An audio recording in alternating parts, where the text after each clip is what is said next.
మునగాకు శుభ్రంగా కడిగి ఫ్యాన్ కింద ఎండబెట్టుకొని 3 రోజుల పాటు ఇప్పుడు పొడి తెచ్చుకున్నానండి. అలాగే ఉంది, ఏం పాడవలేదు, గ్రీన్ కలర్లో అలాగే ఉంది.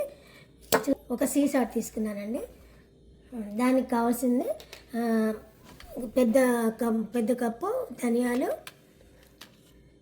కొంచెం చిన్న కప్పు మినపప్పు, కొంచెం పెద్ద స్పూను శనగపప్పు, ఇంకొక స్పూను చిన్నది జీలకర్ర,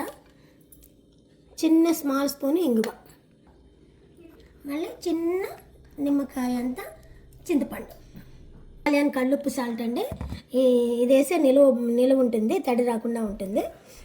ఇప్పుడు ఇవన్నీ విడివిడిగా ఎలా వేయించుకోవాలో కొద్దిగా నూనె వేసుకొని మూకుల్లో విడివిడిగా వేయించుకోవడం చూపిస్తాను. చూడండి వేయించుకోవాలండి. దోరగా వేయించుకోండి. దోరగా వేగింది. దీన్ని ఇప్పుడు తీసి పళ్ళల్లో పెట్టుకోండి. ఇప్పుడు మినపప్పు కూడా వేయించుకోండి. అలాగే వేయించుకోండి దోరగా కూడా ఇలాగే ఎర్రగా వేయించుకోండి. ఇప్పుడు తీసి పక్కన పెట్టుకోండి.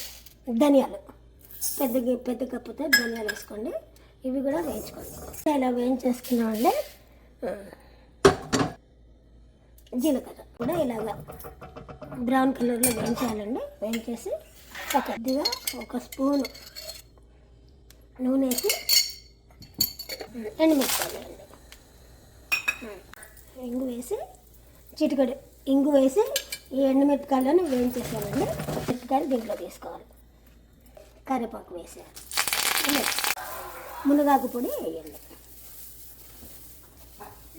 ఇలా వేయించేసుకొని దీంట్లో పెట్టుకోండి, వేయించండి.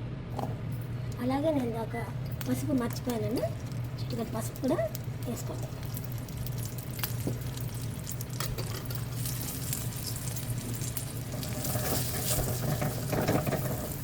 చింతపండు వెల్లుల్లిపాయలు కూడా ఇలా వేయించేసుకొని ఇవన్నీ చల్లారాక ఉప్పు వేసి మిక్సీలో పట్టుకోవాలి. వేయించుకున్నవన్నీ మిక్సీలో వేసి హాఫ్ స్పూను అంటే పెద్ద స్పూన్ తోటి హాఫ్ స్పూను ఉప్పు వేసుకున్నాను, హిమాలయన్ సాల్ట్.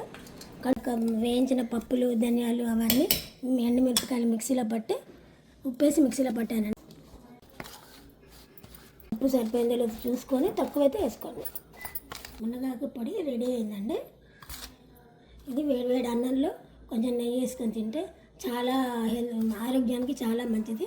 పిల్లలకి కానీ పెద్దవాళ్ళకి కానీ అందరికీ మంచి ఔషధ గుణాలు ఉన్న పొడి అండి.